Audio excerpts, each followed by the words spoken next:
Deeper light کے تحت 7 مارچ 2021 کو پتیانہ میمن کمیونٹی ہال میں سیمینار رکھا گیا جس کا ٹاپک تھا سیرت نبی صلی اللہ علیہ وسلم۔ آئیے اس سیمینار کی کچھ جھلکیاں ملاحظہ فرمائیں۔ میرا آپ سے یہ سوال ہے، کیا آپ نے اپنی پوری زندگی کے اندر صرف ایک مرتبہ حضور علیہ الصلوۃ والسلام کی مکمل سیرت پڑھی ہے؟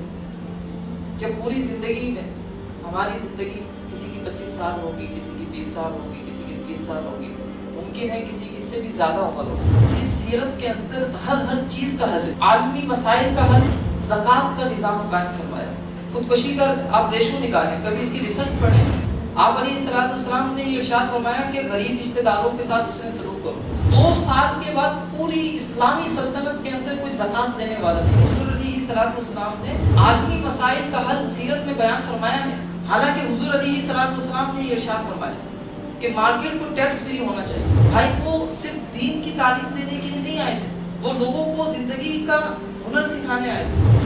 اگر پاپولیشن زیادہ بڑھ رہی ہے، علامہ اقبال نے فرمایا کہ یہ میرا قول نہیں ہے، یہ میری تحقیق نہیں ہے، اس وقت میڈیٹیشن کے حوالے سے بڑی بات کی جاتی ہے۔ آپ کہیں گے کہ بھائی آپ ان کی ایجاد کو سیرت سے کیسے جوڑ رہے ہیں؟ ان کو تعلیم کی اہمیت دی کس نے؟ ان قیدیوں کا فدیہ حضور علیہ الصلوۃ والسلام نے یہ مقرر فرمایا، ایک قرآن کی تعلیم، دوسری چیز نبی اکرم صلی اللہ علیہ وسلم کی سیرت۔ نبی اکرم صلی اللہ علیہ وسلم کی سیرت پر کام کریں۔